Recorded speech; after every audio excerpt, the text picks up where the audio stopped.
sou a Mari Gnatz, está no ar mais um programa Amanhã. Continuamos com o tema dessa temporada, trazendo histórias de mulheres que se tornaram mães em décadas diferentes.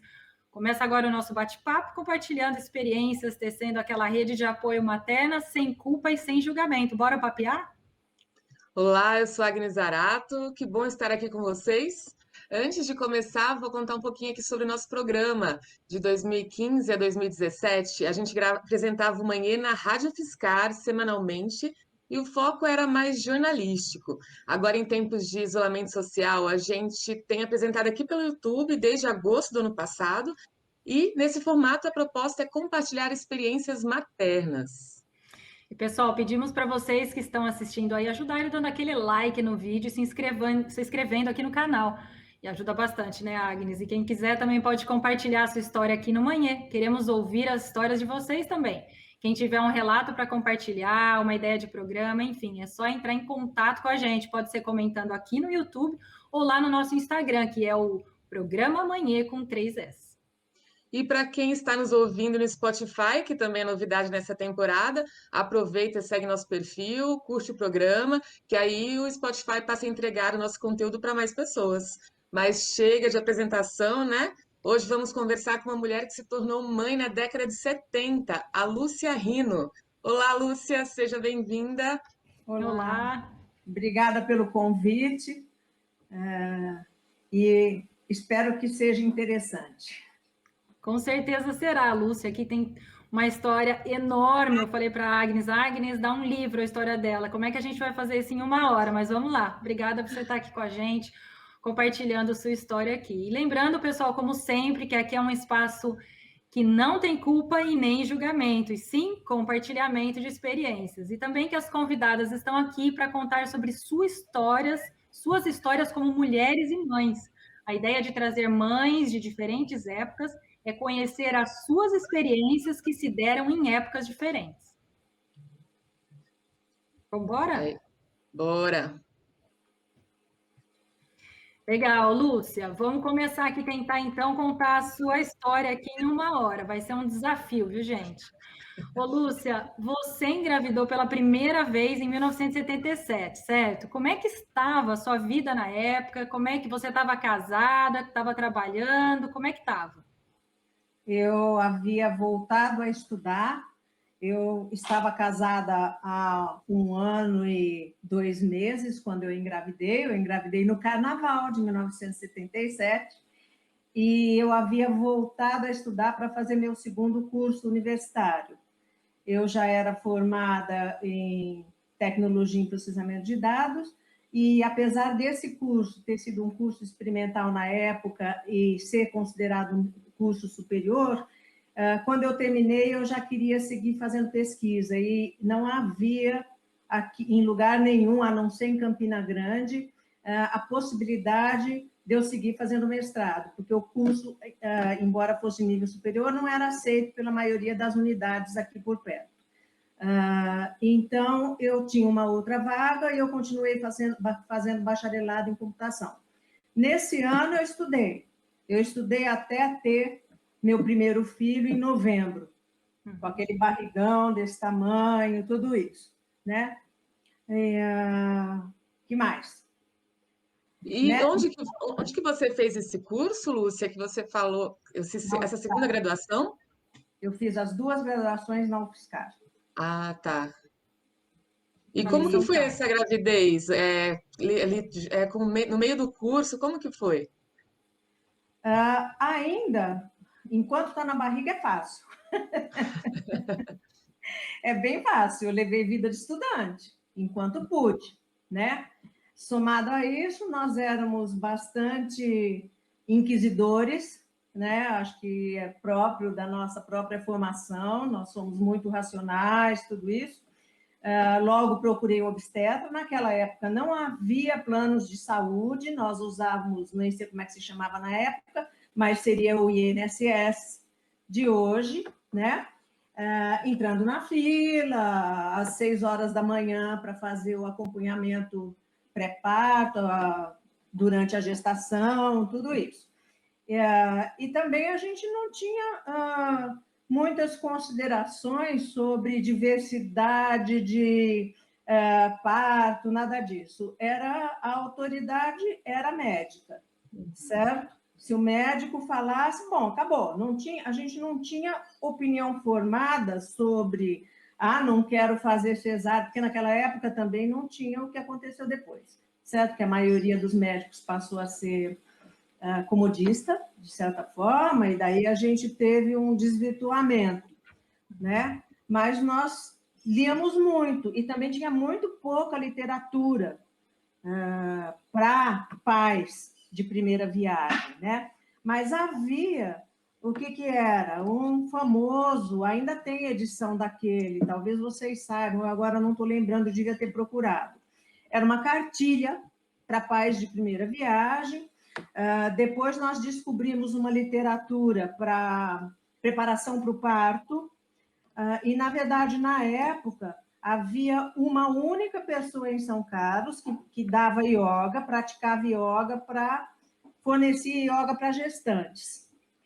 E eu queria fazer, nós éramos favoráveis à ideia, fazer yoga para gestantes. Eu nunca tinha feito yoga na vida, mas sempre fiz exercício físico, mesmo durante a adolescência, durante a universidade, tudo isso. E daí fui comentar com o meu obstetra. E ele falou, de maneira alguma, porque essa senhora, que era uma autoridade na parte de yoga para gestantes, queria entrar na sala de parto junto com as alunas. E os médicos não admitiam, certo? Então, quando ele falou para mim, de maneira nenhuma, eu tinha pesquisado sobre os médicos, tínhamos escolhido, em teoria, a dedo, na época, certo? E eu queria seguir com esse médico. Então, nós não insistimos. Mas aí nós achamos esse livro com todos os exercícios, todos, não sei, o que existia na época, respiratórios, exercícios de cócoras, exercícios de fortalecimento da pelve, etc. e tal. Então, além, o Zé Pedro, na época, fazia mestrado. Eu estava terminando, ele terminou o mestrado quando o Tiago nasceu, em dezembro de 1977. E, além dele trabalhar, dar aula e eu estudar, tudo isso, nós tínhamos os nossos horários noturnos de prática.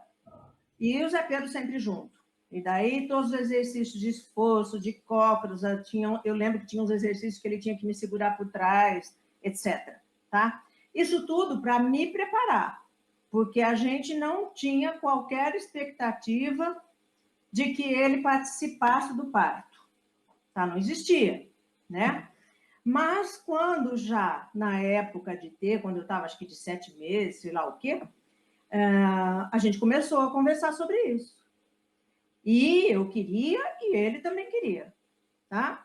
Não havia possibilidade, vetado direto. Quando eu tive o Tiago, eu cheguei à conclusão que tinha sido muito bom que ele não estivesse presente. É interessante, né? Como é que é a visão da gente. Porque eu acho que a gente é muito atriz ou a participante direta e necessária, mas que para o marido, naquela época, eu achava que seria como um espectador. E talvez não fosse uma boa experiência. Eu cheguei à conclusão que não seria uma boa experiência. Entendeu? E o que tinha de muita história que os médicos falavam para não permitir que pais entrassem era que muitas vezes eles tinham que socorrer o pai. Meu pai que via sangue desmaiava, e daí alguém tinha que socorrer o pai. Vocês já ouviram? Dava mais trabalho que ajudava. Já. Vocês já ouviram essa história, certo? Então, eu cheguei à conclusão, depois de passar toda a dor, tudo isso, que é um processo muito maravilhoso para a gente. Mas para quem está de espectador, eu acho que hoje eu mudaria totalmente, certo? Porque é emocionante para o pai também, né? É um ritual de passagem, né? De repente. Mas naquela época, quando eu saí da sala de parto, e eu saí assim tão alucinada da sala de parto, E parecia que eu estava num, sei lá, em que outro mundo, sabe? Uhum. Mas a gente, fora isso, não tinha, como é que chama? O termo de que vocês fazem agora? O termo o que você não quer vacina, não quer isso, não quer aquilo, não quer. Como é que chama isso Ah, aí? o plano Um de plano de parto? parto. Plano de parto. Que plano de parto? Você perguntou qualquer coisa na época, como é que era a rede de apoio? Que rede de apoio? Rede de apoio era mãezinha, sogra, vovó, futura vovó. Minha mãe foi o primeiro neto, a minha sogra já tinha um monte de neto, certo? Que rede de apoio? E rede de apoio se a gente deixasse, né? Mas nós éramos muito autossuficientes. Então, a gente também não queria muito palpite. Então, Tinha que foi se assim. virar, né? É, Vocês se viravam, então, entre vocês dividiam aí os trabalhos com as crianças, com a universidade, com a casa. Conta pra dividir. gente como é que era isso. Você contou antes do programa sobre essa correria mesmo, né? De dividir tudo isso entre você e o Zé Pedro, pensando, os filhos são nossos, a gente que vai cuidar. Como é Mas que era? na verdade, quando eu tive o Tiago, eu já entrei em licença maternidade praticamente, eu tinha direito à licença. A única coisa que existia formalmente era licença maternidade para estudante também. E daí tinha a norma que a gente podia fazer os trabalhos, as avaliações em casa. E isso foi em novembro que eu tive, começo de novembro que eu tive o primeiro filho. Então, eu passei até dia 20 de dezembro fazendo as avaliações daquele ano. E algumas eu fui deixando para trás porque eu não dava conta. Né? Não dava conta de amamentar e desgastar e dormir sentada, etc. Tá? No ano seguinte, eu fui tentando retomar devagar. Mas daí, nessa época, sim, não era que a gente barrava qualquer investida da família, mas no ano seguinte, minha mãe chegou a ficar com o Tiago para eu poder estudar, né? Com o primeiro neto. Eu acho que, em geral, ela vinha para a minha residência e tal, e eu ia, ou eu perdia o começo da aula, ou eu perdia o fim da aula, porque se eu perdesse o fim da aula é porque o peito já estava vazando, não tinha todas essas coisas maravilhosas de hoje, certo? Mas foi assim, né? Pegava 3 disciplinas, largava 2, pegava 5, largava 3, e daí foi piorando quando eu tive o segundo bebê, porque eu tive 2 bebês juntos, né? E qual que foi a diferença de tempo entre um e outro? Tempo, As duas gravidezes, é. 1 ano e 3 meses. Quer dizer, eu engravidei 1 ano e 3 meses dá 15 meses, né? Menos 9, eu Aham. diria, O mais engraçado é que eu só fui descobrir.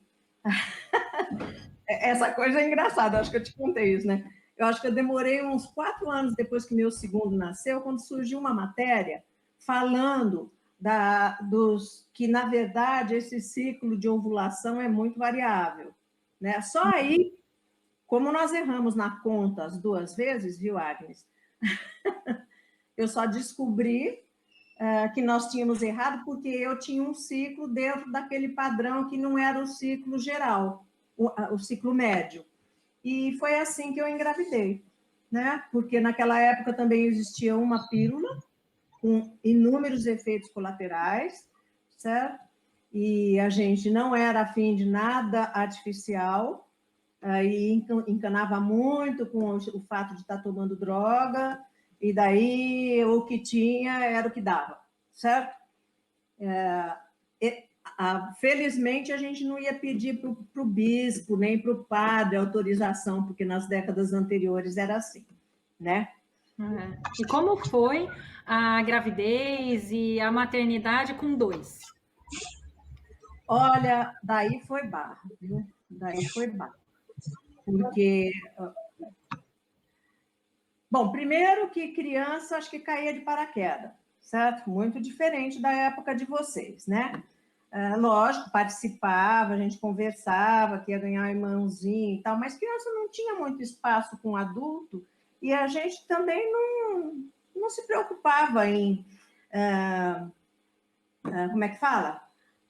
acolher como se já fosse família antes de nascer, essas coisas. A gente falava, se mexia, chamava o Tiago para participar, tudo isso, mas as crianças tinham um mundo à parte. E o que aconteceu foi que o Tiago tinha muito problema de saúde, de amidalite, todo mês ele tinha amidalite, todo mês tinha amidalite, e logo que o irmão nasceu, ele ficou doente. E eu era uma lactante. Então, era muito difícil. Daí, isso aí, acho que já foi bastante difícil no começo, porque o Zé Pedro ficou praticamente cuidando do Tiago, enquanto eu tinha um bebê recém-nascido. Então, apesar de a gente querer conjugar, né, fazer o Tiago participar e tal, era bastante difícil. Bastante difícil. Você perguntou como é que eu mudei, que eu falei que depois dos filhos eu mudei. A gente tinha um senso de responsabilidade, eu tinha um senso de responsabilidade muito exacerbado, né? E isso me causava muita ansiedade. Então, foi tudo tranquilo, enquanto eu tive só o Tiago, tudo isso. Mas quando o Guilherme nasceu, e daí as atribulações aumentaram, o senso de responsabilidade foi para as alturas. Eu me tornei uma pessoa ansiosa, né? E daí foi difícil de administrar, né? Eu só fui administrar décadas depois, certo? Porque também você estava fazendo curso ainda com o segundo Tá. bebê e tudo mais. Na verdade foi o seguinte, no ano que eu estudei, que eu estava grávida, eu ainda era uma ótima aluna, certo? E tinha coisas assim, a primeira, se havia dois, éramos eu e outro, os primeiros da turma. Daí, no ano seguinte, quando eu engravidei do segundo, eu tive que fazer repouso, etc. Eu tive uma gravidez um pouco mais delicada. E o negócio foi tão interessante, porque eu tinha me matriculado para fazer curso, mas eu tive que fazer repouso no começo e no fim. Então, foi quase no primeiro semestre da faculdade e depois peguei um pedaço do fim do segundo semestre. E, na verdade, no segundo... foi em julho de 78, eu tinha viajado, eu tinha o Tiago de 8 meses e um neném na barriga. E eu fiz uma viagem por terra, nós fizemos até Belém do Pará, pela Belém Brasília, certo? Numa época, em 78, com toda a responsabilidade, indo ao obstetra antes, perguntando se tinha algum problema. Eu tinha tido uma ótima gravidez no primeiro caso e tal. Quando eu voltei, eu fui direto para a cama, em repouso absoluto. E nisso eu tinha me matriculado para fazer disciplina. Eu era tão boa aluna que o professor não se conformava que eu não tinha aparecido na sala de aula, ligava em casa para eu ir para a aula.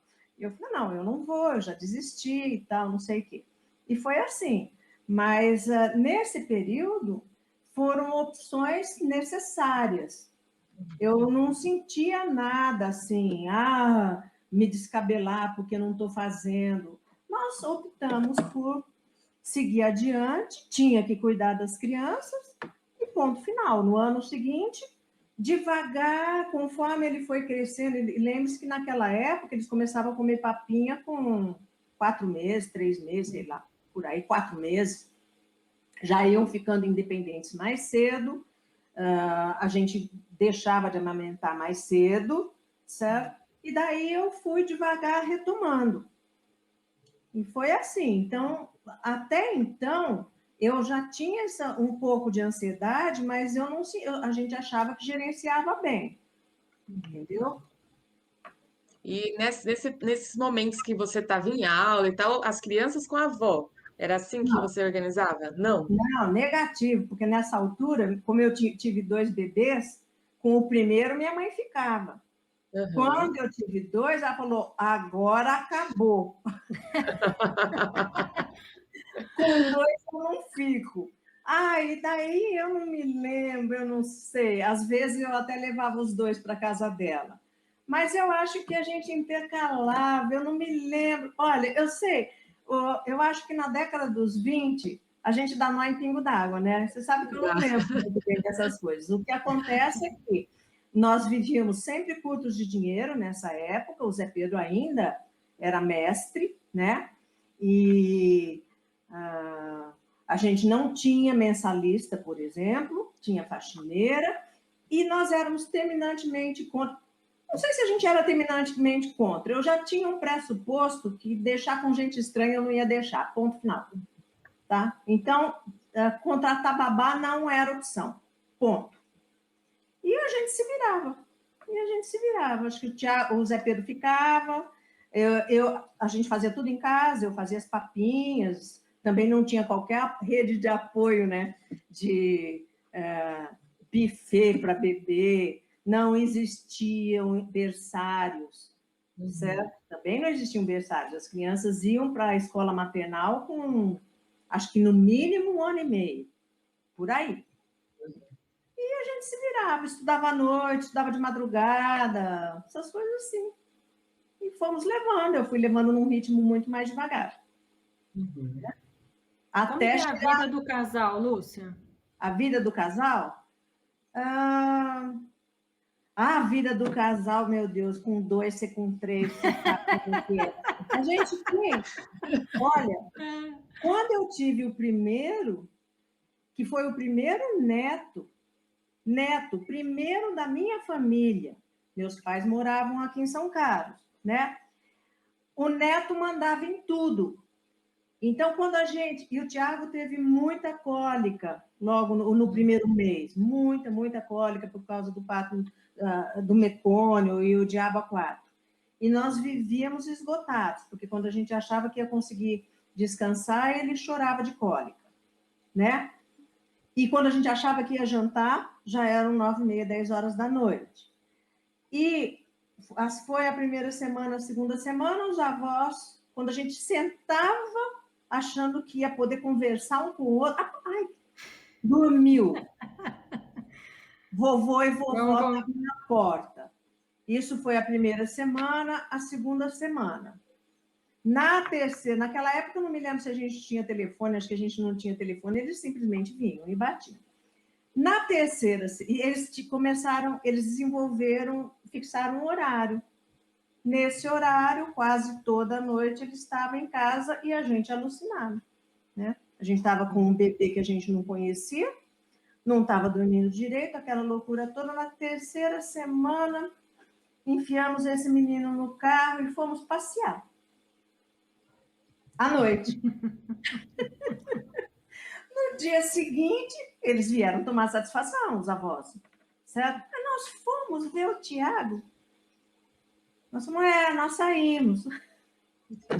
Foi para conversar dentro do carro, né? Vamos dar uma Aí volta. melhorou 1000%. Daí melhorou 1000%. Minha mãe era uma pessoa muito consciente, sabe? E, assim, ela tinha uma sensibilidade muito grande. E nós éramos muito autossuficientes, né? Então, o primeiro banho, vovó não pôde participar. Nem para ficar do lado para dar segurança para a filhinha. Acho que ela achava isso, que ela ia dar segurança para a filhinha. Que nada, ó.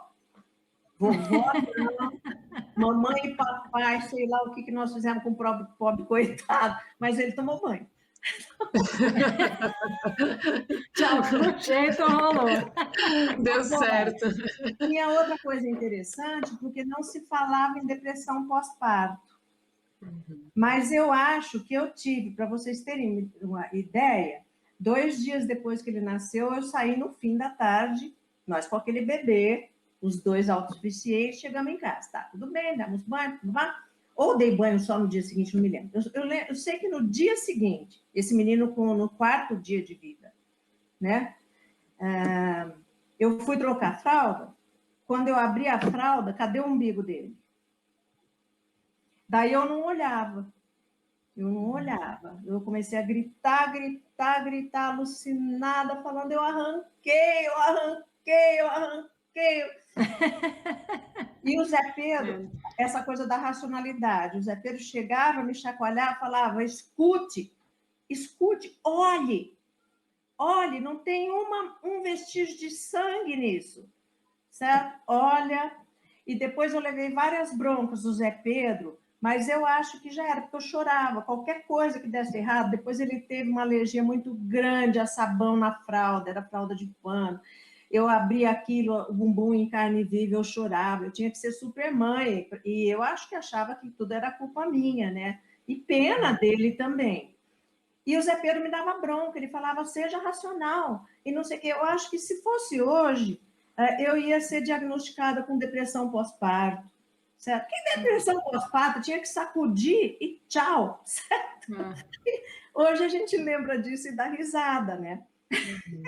A culpa materna persegue gerações, né, gente? A culpa materna sempre persegue gerações, não passa. Rápido, eu falo que eu conto isso hoje, mas são coisas que, se não for isso, é outra coisa. Pai de primeira viagem, né? Muito complicado. A gente fica muito inseguro no começo, né? E até estava falando isso com outra entrevistada aqui de um dos programas, que eu tô tá me fugindo a memória agora de qual foi, que a gente estava falando um pouco sobre como, a partir de um determinado momento, a gente parou de ter contato, as famílias passaram a ser menores e a gente parou de ter contato com o bebê desde sempre, né? Porque não é mais aquela coisa de a família toda próxima, que você conhece, você ajudou a cuidar de um bebê quando tinha, sei lá, 13 anos. Hoje a gente não tem mais. A gente vai ver um bebê quando eles nascem, né? Os nossos, né? Isso gera muita insegurança. Foi assim contigo também? Você tinha experiência anterior, alguma pessoa próxima, ou foi na hora que o seu nasceu? Eu tive a minha irmã mais nova, que é 9 anos mais nova que eu. Mas veja, 9 anos mais nova. Até os 10, ela era bebê, certo? Ela começou a engatinhar, isso eu lembro. Mas eu era muito terrível, sabe? Ela era uma gracinha, eu era muito terrível. A gente não cuidava.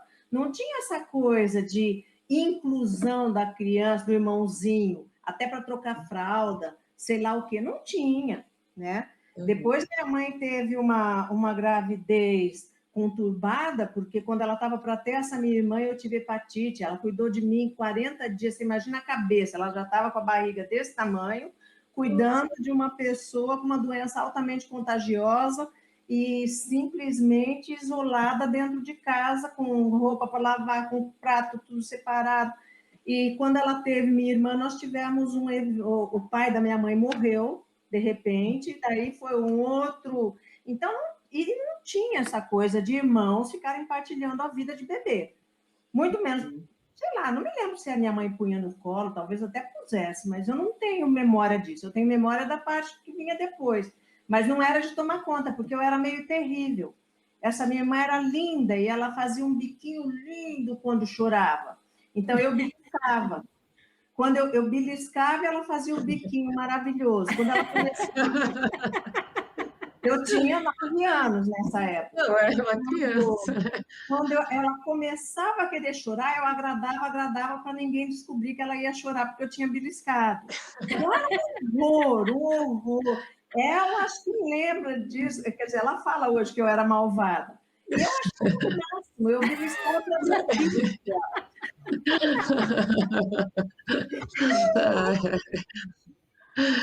Eu não tive outra experiência. Outra não tive. Aprende na marra, né? Não havia curso de puericultura, certo? Tinha essa coisa que era de família, passava via ancestrais.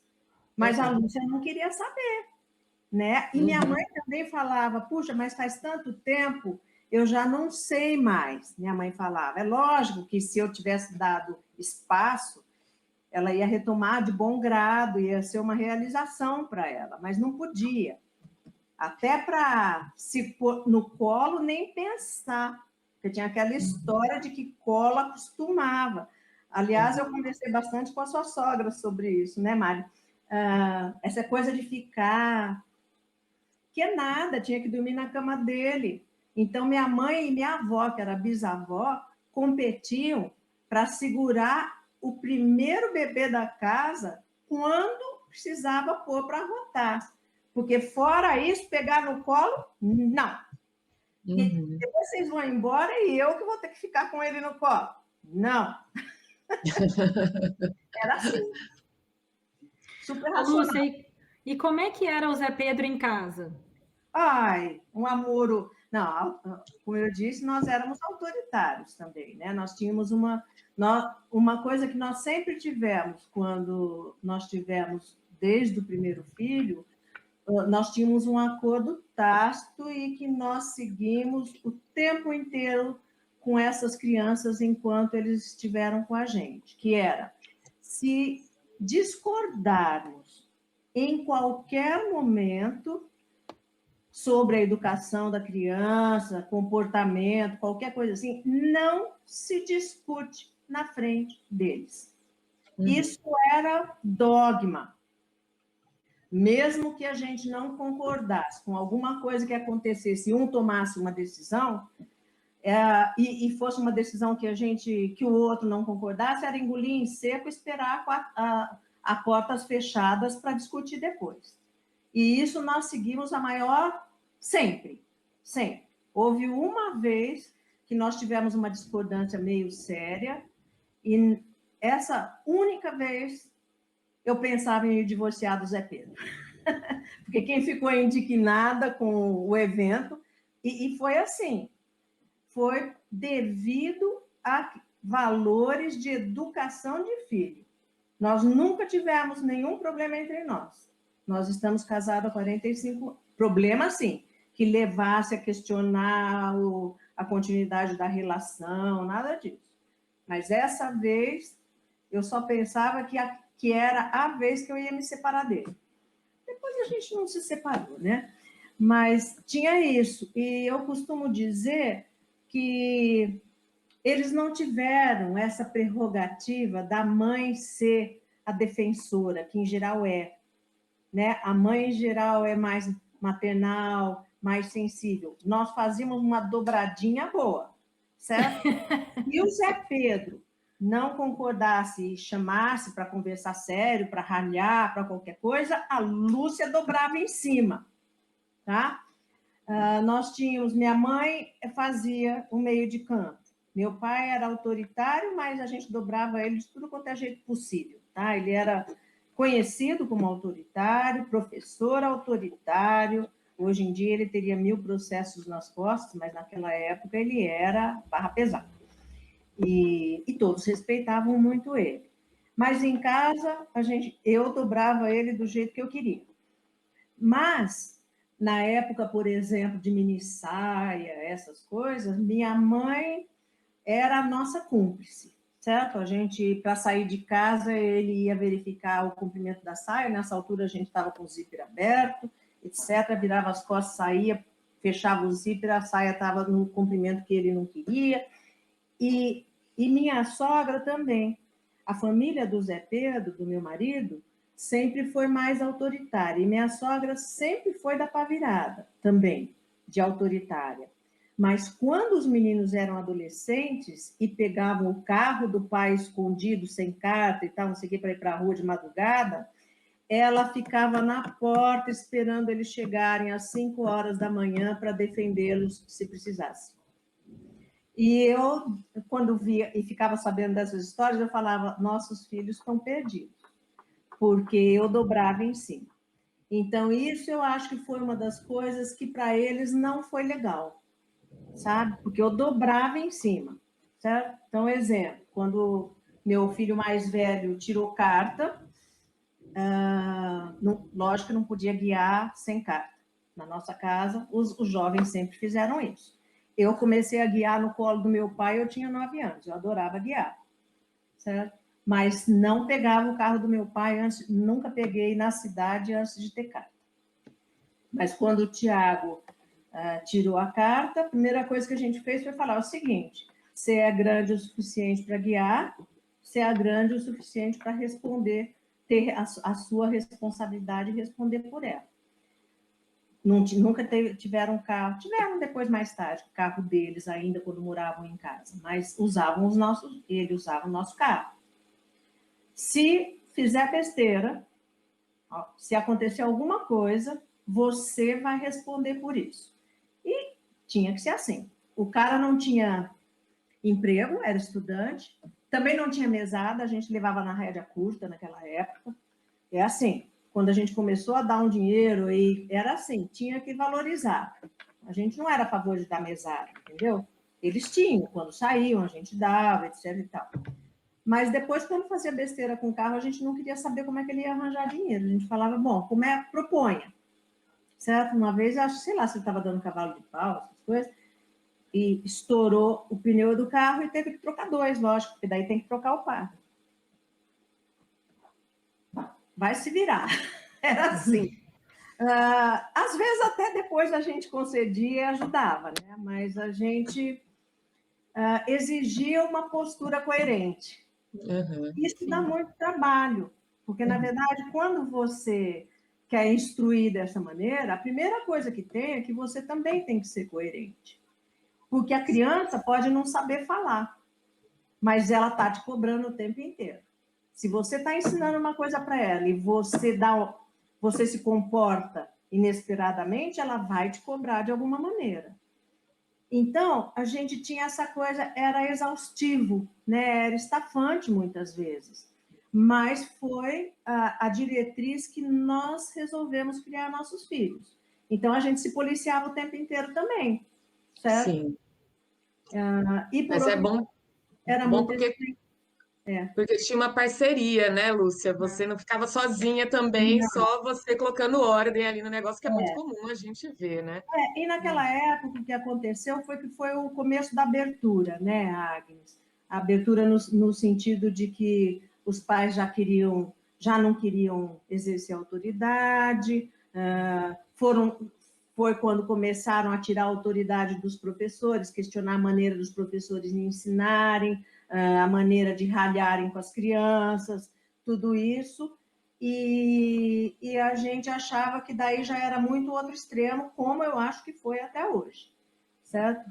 Eu comentei isso, que eu acho que a maioria dos pais hoje, daí tem a história da culpa, né? Piorou com o fato dos 2 cabeças da casa saírem profissionalmente, trabalhar fora, né? Porque antigamente a mulher fazia, em geral, a mulher fazia o meio de campo, né? Ficava em casa, mantinha uma certa estabilidade doméstica, né? E emocional. Quando ela começou a sair, a atenção para as crianças ficou muito mais dividida e muito mais rarefeita, né? E eu acho que também os pais não souberam, no começo, lidar muito bem com isso, né? E hoje eu não sei se a gente sabe também, né, Mari? Essa coisa, muitas vezes a gente questiona isso.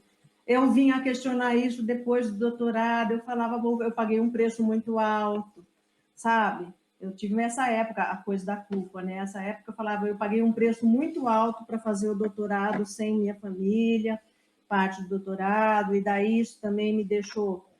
Foi difícil me recuperar, né? A gente conversa com eles, sempre conversou com eles sobre isso, eles falam que eu que inculco, que eu que tenho problema, que eles não têm problema nenhum, que eles encararam muito bem, certo? E eu falo, mas me diga como é que foi e tal. E eles não acham, eles acham que foi experiência, tudo isso, mas foi uma carga pesada. Porque para a mulher, ela ocupou o mercado de trabalho, mas ela continuou com o trabalho de casa também, ela dobrou, né? E ao invés de dividir com o marido, quer dizer, então eu vou para o mercado de trabalho, a casa vai ficar metade para mim, metade para você. E a gente vai fazer o nosso trabalho fora e o nosso trabalho dentro. Mas não aconteceu. A mulher ficou com o trabalho dentro e o trabalho fora, e o que diminuiu o tempo com o filho também, porque daí o pai continuou trabalhando aquele tempo, a mulher dobrou de trabalho, né? E ninguém dividiu o trabalho com o filho, né? Então é isso que você falou. Você sentiu isso porque dobrou para você, né? A mulher para você na década de 70, estudar, ter filho, cuidar da casa, tarará. Então quer dizer, você dobrou a sua atividade ali, né? Então para você talvez se sinta mais isso, né? Fale, dobrou para mim, eu acho que faltou ali. Mas no fim as crianças dizem, não, deu tudo certo, tá tudo certo, a gente não tem problema nenhum. Mas você sabe que eu não acho que foi assim, impensado e nada disso. Acontece que eu era estudante de graduação, eu não tinha tanta responsabilidade profissional. Eu era estudante ainda, tanto é que na época das viroses, eu simplesmente tranquei matrícula por 2 anos, porque era um menino doente toda hora. Mas o Zé Pedro, a partir do mestrado, ele continuou fazendo doutorado, então era uma carga muito pesada. certo? O Zé Pedro nunca foi de trazer trabalho para casa, mas era uma carga muito pesada. E se eu tivesse demandado mais, a gente teria dividido mais, e dividia, certo? Quando nós tivemos o primeiro filho, o Zé Pedro fazia o serviço da casa que eu não conseguia fazer, certo? Porque eu tinha que descansar para ter leite, passava 1h30 de peito de fora, depois corria para deitar, o menino chorava de cólica e assim por diante. Então, ele tinha que tomar as rédeas do serviço de casa, tomava as rédeas. Mas, além disso, eu era muito perfeccionista. Essa coisa, não podia pôr babá. E dependendo do jeito que minha mãe cuidava, ou minha sogra, eu também não era do jeito que eu cuidava de bebê, tá? Pessoas experientes. E fora isso, com o serviço de casa, foi um inferno. Eu tinha lá, eu sou muito... Bom, fui considerada mais neurótica, toque, etc. e tal. Hoje, eu falo, não, mas eu melhorei muito. E eu fui aprendendo, lógico, eu fui aprendendo graças ao marido que eu tenho e aos filhos também, certo? Mas eu custei bastante em relação a isso. Porque, por exemplo, para sair com as crianças para aproveitar o dia no fim de semana, eu tinha que deixar a casa em ordem antes de ir. E daí passava da hora, 11 horas da manhã não era hora mais para ir para o parque para ir soltar pipa na Federal, por exemplo. Certo? E daí o Zé Pedro falava, eu não entendo isso. Bom, eu custei, mas... Então, tinha também uma coisa de que eu tinha obrigações e se eu não fizesse, eu era uma mulher fracassada, por exemplo. Entendeu? E o fato de eu ser estudante durante muito tempo me fez muito bem, porque eu tive que equacionar isso, né? Mas e aí você foi fazer o mestrado também, né? Eu fiz o como que foi? mestrado, o mestrado foi tranquilo, eu já trabalhava como professora, antes, em 83, eu ingressei na Federal substituindo um ex-professor que tinha ido embora, o antigo professor, e, ao mesmo tempo, eu comecei a fazer mestrado na USP.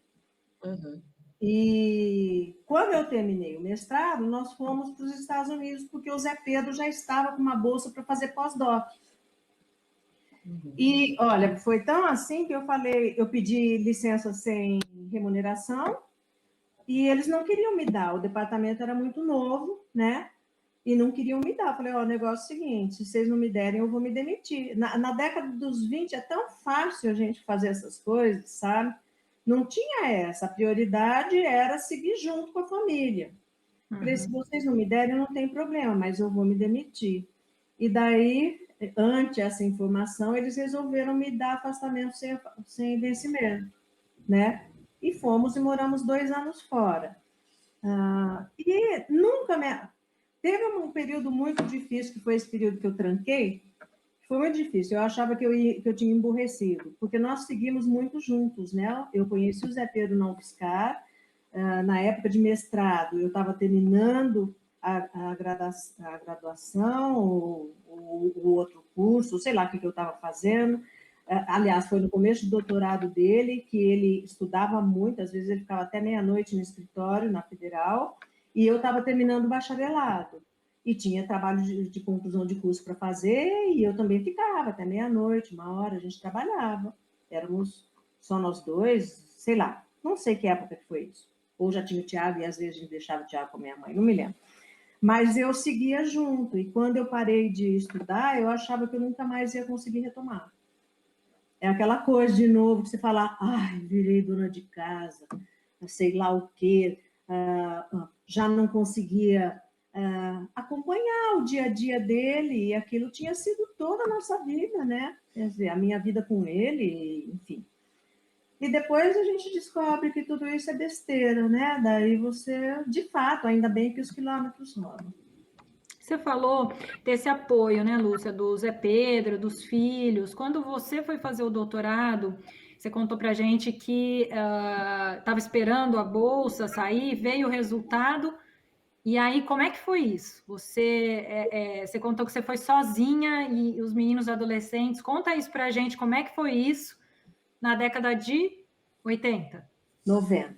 90. Eu fui para a Inglaterra em 93. O resultado saiu em 92, né? quando eu submeti o pedido, eu já tinha 93, eu fiz 40 no primeiro ano que eu estava na Inglaterra. Eu tinha 38 anos quando saiu o resultado.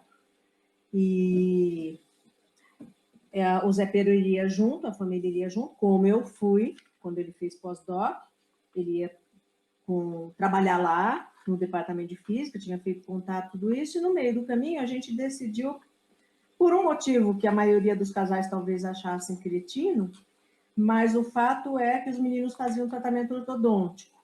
E a Inglaterra era conhecida pela parte ortodôntica mais indecente que tinha na face da Terra. E a gente já tinha investido muito nesse tratamento deles, e eles estavam quase terminando o tratamento, e daí a gente achou que não compensava eles largarem o tratamento por uma incógnita no que seria a qualidade do atendimento deles lá. E daí decidimos que a família não ia, e o resultado não tinha saído ainda.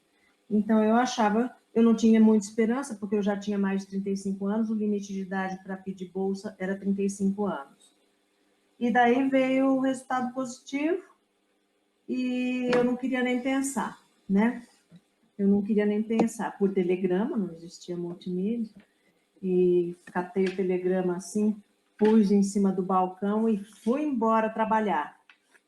Fui embora trabalhar, nem conseguia falar, eu sei lá que eu acho que eu nem trabalhei aquele dia, né? Porque eu não esperava, não tinha tanta esperança de conseguir a bolsa. E eu tinha passado a minha vida me preparando para seguir carreira de pesquisadora, né? Eu queria muito fazer esse doutorado.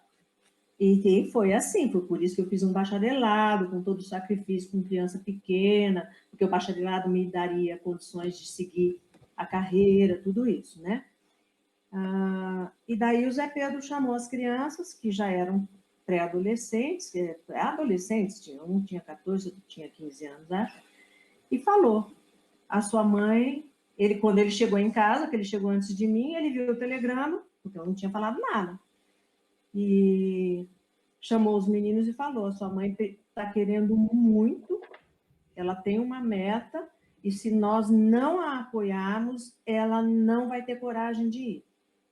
E nós não vamos. Então, nós precisamos ser fortes. Daí, quando eu cheguei, eles deram os parabéns, todos os três, e eu encarei. E daí eu fui. E como é que foi isso? Quanto tempo você ficou lá? Foi uns 4 anos de doutorado? Não, foi sanduíche. Não. Eu já fazia Tá. doutorado aqui. Entendi. Eu podia ter ficado 2 anos. Naquele tempo, a Bolsa Sanduíche era 1 ano renovável por mais 2 períodos de 6 meses. Eu renovei o primeiro e não tive condições de ficar o segundo. E a minha orientadora de lá falava, fique mais, vamos pedir a extensão de novo. Você vai voltar com a tese pronta. Eu falava, eu não fico nem mais um dia.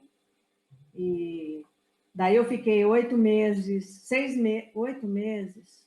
Eu cheguei lá em março, abril, acho, e eles foram em dezembro. 8 meses. Eles terminaram o ano letivo aqui, e os dois foram. E meu marido ficou de ponte aérea. Vai e volta, vai e volta, vai e volta. E foi muito duro. Foi muito duro. Eu comentei que eu passei muito tempo depois disso que eu não conseguia lembrar, que eu arrepiava, assim.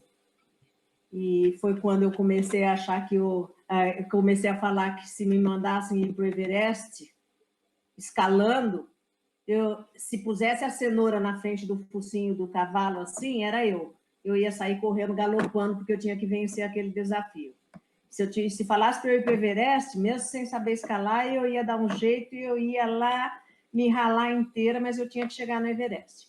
Então, foi muito duro, porque eu fiquei muito sozinha, uma cultura muito complicada e um clima indecente naquela época. Então, eu entrei numa depressão violenta, foi muito complicado.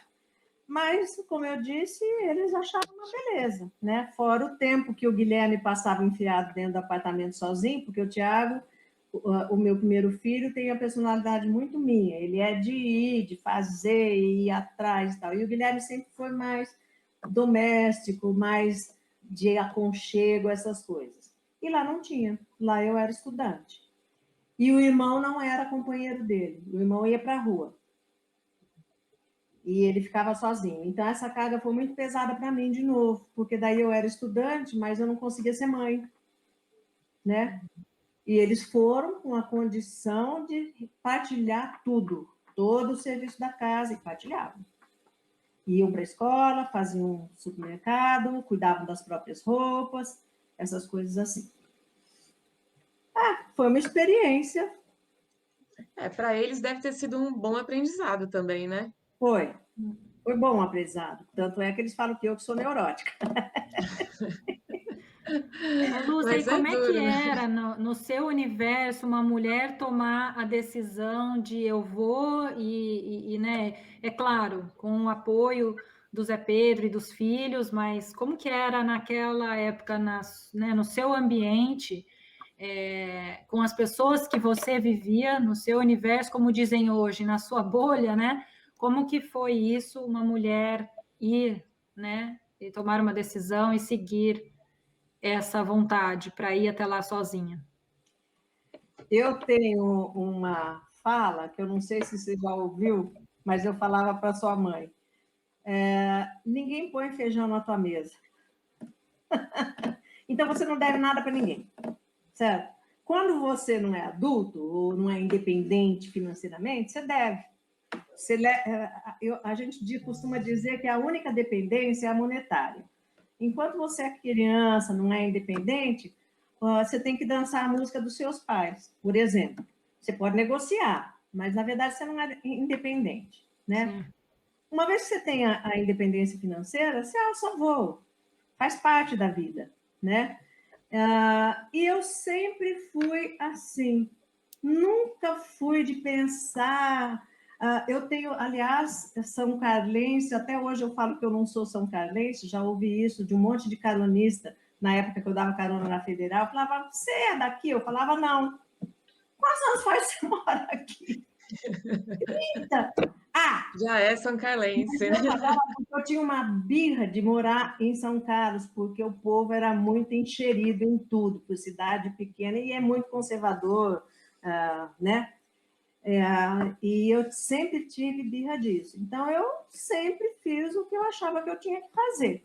E se eu tivesse que prestar contas, não era para ninguém de fora, certo? Mas eu fui uma ameaça, sobretudo, né? Foi interessante, porque da mesma maneira que eu gostava de beliscar minha irmã para ver o beicinho dela, eu dava muita risada, porque era muito patente, assim, sabe? Uhum, A ameaça do diferente, uhum. né? E como foi voltar desse período sozinha, estudante, fora do país, para toda essa sua vida que tinha ficado aqui, Lúcia? Foi tranquilo, do ponto de vista doméstico, foi super tranquilo. Para os meninos foi interessante essa fase, porque eles também começaram a questionar a vida só com o pai, sabe? E o pai, se o pai teve essa formação, imagina, o meu sogro era militar, etc, tá? O Zé Pedro sempre foi muito dócil, muito terno com a mãe, muito terno com o pai, mas ele sempre falou assim, meu pai era extremamente rigoroso e duro com a gente, mas quando a gente cresceu e se tornou gente, a gente descobriu que ele era uma pessoa fantástica. E sempre foram assim, muito amigos, tá. E uma das coisas que tinha na maneira da gente educar os filhos era isso, porque ele falava, a gente não tem condições de mensurar, quando a gente é criança, o quanto o pai se dedica para a gente. E daí eles, todos os filhos admiravam muito o pai, né? E por que eu estou falando isso? Como foi, você está falando da amizade, né? De como eles falavam da vida da criação com o Daí, pai, né? e daí o Zé Pedro tinha uma coisa, que ele tem até hoje, que qualquer coisa que ele tem que pensar um pouco mais, e não precisa ser coisa escabrosa, nada disso, ele levanta uma sobrancelha, né? Assim. E daí, quando as crianças iam questionar, as crianças adolescentes iam questionar alguma coisa para ele, ele já levantava assim, e daí, quando os meus filhos foram morar comigo, um dia meu filho mais velho falou, estavam para voltar já, eles voltaram antes de mim. Eu não sei, era uma coisa assim, ó. Eu não sei como é, porque a gente não consegue falar com Peto. O apelido dele é Peto. Eles nunca chamaram a gente de pai e mãe. Porque eu voltar, a gente não pode falar com ele, porque quando a gente abre a boca para querer uma conversa, ele já levanta aquela sobrancelha e a gente já nem sabe o que quer falar mais. Então, foi uma coisa interessante, porque eles também experienciaram viver sem um e sem o outro, né? Sim. Daí eu me senti um pouco melhor. Eu falei, bom, então eu também não era tão dobradinha assim. E a volta foi tranquila, sabe? Porque daí eles já estavam enfronhados em projetos próprios, né? Projetos de faculdade, essas coisas todas. E foi tranquilo. E como foi para você? Você falou que parou na metade, veio para cá e resolveu terminar o doutorado no Brasil. E como é que foi isso para você, essa recuperação desse momento que foi difícil lá, essa solidão? Como que foi isso no retorno? Em relação à solidão, lógico, daí acabou isso aí, mas em relação à pressão do doutorado, aumentou. Porque daí eu fiquei muito sozinha aqui, eu não tinha com quem conversar aqui. A minha orientadora brasileira já não dava conta de me acompanhar, né? E eu demorei mais um ano. Em vez de demorar 6 meses, que era o que minha orientadora de lá falava, eu demorei mais um ano para conseguir terminar. E daí, nesse período, eu não fui também mãe. Eu sei lá o que eu era. Eu punha a lista de supermercado na mão do meu marido e falava, se vire. Eu entrava no escritório às 7 horas da manhã, às vezes saía às 10 horas da noite, por exemplo. Levantava para comer e voltava para o escritório. Eu continuei sendo estudante. E, para te falar a verdade, eu tive um marido muito paciente, tá? Muito paciente, muito compreensivo, embora ele ache um absurdo essa dinâmica de trabalho. Mas parceiro, né? Foi parceiro, na verdade. Parceiro, às vezes eu fazia lição com as crianças, tirava dúvida, mas eu fiz isso quando ele foi para o pós-doc. Então, sabe, para nós não era big deal. O tempo que nós moramos nos Estados Unidos, eu era mãe. Os meus filhos evoluíram porque tiveram a minha atenção voltada para eles, sobretudo na proficiência da língua, né? Eu ajudava muito tudo isso, e o Zé Pedro pôde trabalhar sossegado. E outra coisa que aconteceu, que daí quando eu fui, é o respeito, né? Porque que marido que ia, tanto é que eu contei para você a história da ameaça, né? Alguns maridos também se sentiram ameaçados quando a Lúcia resolveu abandonar a família para trás, para ir sozinha, né? Você vê, né? E isso é uma coisa que é traduzida em admiração, né? Eu acho que a admiração também é o esteio de uma relação. Sim, né? Com certeza. Então, a gente tirou muita coisa boa disso. Muita partilha, né? Para poder conduzir tudo, né? E agora, os filhos fora do ninho, como é que é para você, Lúcia? Agora estão casados, eles têm seus filhos, como que é para você, como mãe? Nós acompanhamos sempre, né? Então, foi muito gratificante sempre, quando eles se formaram, arranjaram o primeiro emprego, e fora do ninho, para mim, nunca teve essa coisa. Eu acho que o importante é a gente ter metas independentes, né? E outra coisa que a gente tinha nesse tempo todo, que a gente falava, nós somos prioridade. Então, hoje, por exemplo, eu falo para os meus filhos daqui, a família, eu falo, deixa as crianças conosco, vocês precisam ter um momento sozinho. Mas, pela conjuntura da vida deles e tal, eles não fazem isso. Mas para a gente era imprescindível. E isso foi também uma coisa que seguiu a gente o tempo inteiro. Se tiver que deixar filho, nós vamos deixar filho. Certo? Para tirar férias sozinhos, para sair à noite, para ir jantar fora, para ir a, sei lá, teatro, essas coisas. E a gente sempre fez isso. Depois que eles começaram a ficar sem estranhar muito com outras pessoas. Na época, tinha muito estudante da Federal ou da USP que fazia trabalho de babysitter. E daí a gente chamava, contratava, ficava com as crianças, e para eles era bom também, porque a gente sabe, é o que depois vocês estão fazendo, pondo criança em escola mais cedo, né? E com isso, a gente tem um norte de vida que não depende deles, certo? Uma coisa é você ter laços familiares saudáveis, outra coisa é você achar que você vai criar filho para ficar no tua barra da saia, né? E a gente nunca fez isso. Então, foi muito salutar, sempre a gente acompanhou muito, mesmo eles solteiros, a gente sempre fez muita coisa junto. Nós fomos pais muito novos, eu acho que isso é uma vantagem, né? Porque quando você é pai com 40, 45 anos, quando seus filhos estão adultos, você já é quase, você já, sei lá, você está como eu estou hoje, mais ou menos, que já é uma expectativa de você começar a diminuir o ritmo, né? Uhum. E a gente sempre fez muita coisa junto, tirar férias junto, eles levavam as namoradas, certo? Íamos com as namoradas, essa coisa toda. Então, nós fizemos muita coisa junto. E depois também agora a família cresce e não fica mais simples necessariamente, mas cada um tem que ter o seu espaço, certo? Então a gente consegue mais ou menos, de vez em quando a gente mete um pouquinho o pé pelas mãos e vice-versa,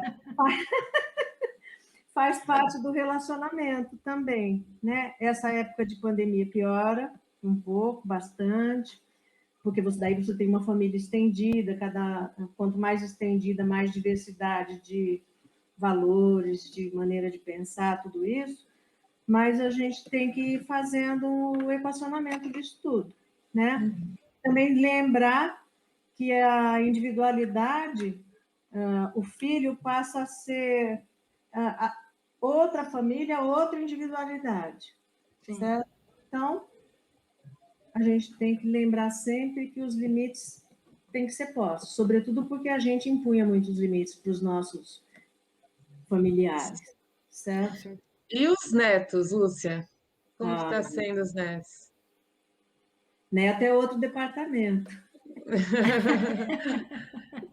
Eu adoro perguntar para as avós isso, porque vocês mudam completamente quando vão falar dos netos.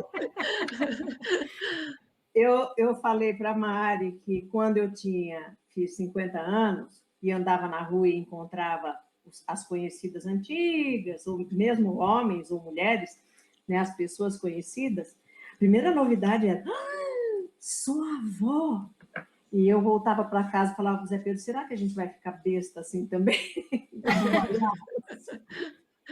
Mas eu acho que a coisa mais maravilhosa que tem, que a gente sentiu, foi essa coisa de renovação.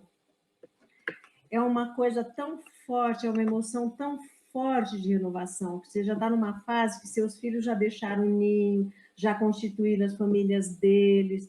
Então, aquilo foi muito forte para nós, sabe? E eu acho até hoje que agora você não pode falar, porque os seus netos são sempre os mais lindos do mundo, eles são sempre os mais inteligentes, eles são muito mais inteligentes hoje do que eram nossos filhos, e assim por diante. Então é muito bom. E daí, meus filhos olham para mim assim, com aquela cara, olhando, quando eu minha família inteira, que eu vou, brinco, me jogo no chão e tal, eles olham para mim assim, eles pensam: acho que essa aí não é a minha mãe, né? E eu não brincava, a gente brincava muito, sim, com as crianças, mas eu não tinha nenhuma paciência com criança pequena. Brincar de carrinho, essas coisas assim. A gente brincava, fazia pipa, ensinava a fazer pipa, mas isso eles já tinham 6, 7 anos, né? Saía muito de bicicleta. E nós éramos também, apesar de muito racionais, nós éramos muito crédulos.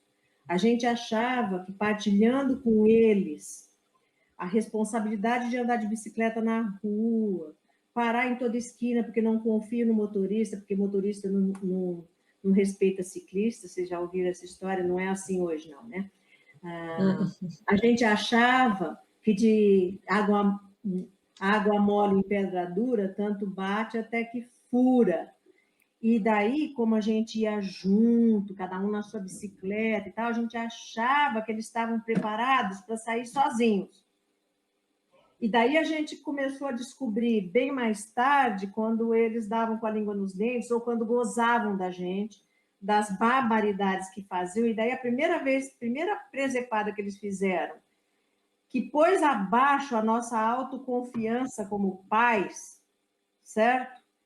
E eu fiquei tão indignada que eu falava como a gente era crédulo, a gente achava que a gente era bom educador, mas sobretudo porque eles incorporaram tudo aquilo que a gente fazia. Caramba, eles faziam tudo do jeito que eles queriam, certo? Como todos nós, de um jeito ou de outro, em algumas situações fizemos, e ainda bem que eles fizeram. Exato. Assim,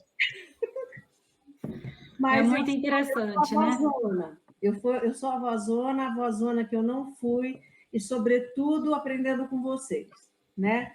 Eu acho que, por exemplo, a história, eu tive uma mestra bem interessante, viu, Agnes? Porque a primeira vez que eu fiquei com um bebê, esse menino quase se sufocou com um pedaço de comida, porque tinha que dar fruta em pedaço.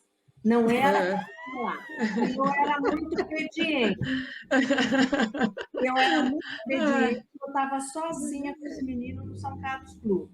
Tá? Eu voltei e falei, eu nunca mais vou fazer isso. A próxima vez eu vou dar comida do jeito que eu quiser. Eu falei para você, eu não lembro. Falei, não vou fazer. Mas daí para os meus netos eu avancei muito, porque daí eu via os experimentos aqui, eu chegava e fazia com os meus netos. Os meus filhos nunca admitiram que os filhos deles comessem com a mão, que pipipi. Quando chegava aqui na minha casa e viam, o Tiago tem horror, as filhinhas dele bonitinhas têm que viver limpas. E eu deixava pegar comida com a mão. Ixi, vai me culpar agora, ela está contando aqui no programa, ó, que eu que ensinei, agora eu tô frita. Na nossa época, não era assim. Os meus filhos foram educados com a gente dando comida na boca sempre, né? Não tinha. Depois, lógico, começaram a pegar fruta, mas aí isso era permitido até para nós adultos, certo? Você pega banana na casca, come a banana e tal. Mas fazer essa bagunça com a comida e tal, as minhas Mariana netas... que ensinou. As minhas netas foram apresentadas por mim. Aqui em casa parece a Terceira Guerra Mundial, depois que acaba de comer. Nossa, agora todo mundo ajuda, mas quando era pequenininho parecia a Terceira Guerra Mundial. Ai, credo. E depois mas como é gostoso ser avó também, né, Lúcia? Ela não tem a responsabilidade do pai e da mãe, só brinca agora e curte. Interessante. Daí, veja, eu já achava interessante esse tipo de coisa. Tem responsabilidade, Agnes, a gente continua sendo bastante vigorosa, certo? Mas a gente já tem mais maturidade, então aquela coisa de você também experimentar. O Tiago era nosso mascote, certo? E ele fala isso até hoje, que o primeiro filho é o mais sacrificado. O segundo você não tenta. Você foi primeira, né? O que você acha? Exato. Então, o pai e a mãe estão aprendendo, né? Então, eu também fui primeira. teste. Mas talvez, então, seja aquilo que você falou, não é só a responsabilidade, é a ansiedade, né, de querer fazer sempre certo. Na hora que você já tem a experiência, tá tranquila. Daí você tá mais tranquila, você enxerga as coisas de outra forma. E depois de tanto tempo, você também enxerga as coisas de outra forma completamente diferente. Inclusive, essa coisa da criança ser muito mais esperta, sem nem mesmo falar. Se a gente soubesse disso com o primeiro filho, a gente não sacramentava tanto o primeiro filho. Entendeu? Mas também esse papel de avó que você falou, né? De você saber, assim, já é outra relação, né? Porque é o filho do seu filho, então é outra relação, é muito, né? Essa relação da avó, né? Com as crianças. Ai, Lúcia, mas muito gostosa a sua história, gente. Nós não contamos nenhum terço aqui do que ela contou pra gente. E você já foi muito gostoso. Hora, né? Eu tô muito então, chegamos na nossa hora aqui. A Lúcia contou um terço só da história que ela contou pra gente. Vários causos aqui que ela nos contou. Nós não conseguimos contar, mas contamos muitos também, né? Foi muito bom, Lúcia. Bom demais aqui bater esse papo com você, você dividir a sua história. E uma delícia sempre partilhar com você. Muito obrigada por você estar aqui com a gente. Obrigada por todos também que acompanharam aqui. Vou deixar você se despedir. Ok, foi um prazer também. Muita gratidão, porque é gostoso a gente falar de coisa boa. né? As coisas ruins a gente não fala muito. Quando, A gente esquece. quando minhas noras assistirem a live, talvez elas não gostem. Eu já sei que eu vou ouvir depois também. Sabe como é que é? Parece que eu também vou, viu, gente? Desculpa aí com a sujeira em casa. Mas uma coisa interessante com essa proposta foi que, para mim, foi muito prazeroso também rememorar essas fases, sabe? Foi bastante prazeroso. Então, assim, é gostoso você ver uma trajetória, né? Você rememorar uma trajetória, resgatar. E foi muito bom. Só tenho a agradecer a vocês, viu? Obrigada, viu, Lúcia, E pelo seu desejar tempo. sucesso, tá? Obrigada. Obrigadão. Pô, Lúcia, obrigada, viu? Um grande abraço, obrigada. Curte Obrigada, muito os muito prazer, netos. viu, Agnes? Eu estou perto, hein, Agnes? Prazer. Por É aqui. verdade, estamos aqui perto. E estou seguindo. Estou seguindo. Adoramos mesmo, Valeu, Lúcia. obrigada. Apareça sempre. Obrigada a todos que estiveram com a gente aqui. Semana que vem tem mais. Até lá. Aproveite para seguir a gente no YouTube, Instagram, Facebook. Aquele beijo, abraçado e a gente se vê então. Obrigada, Lúcia. Tchau, boa noite. Tchau, tchau. Tchau.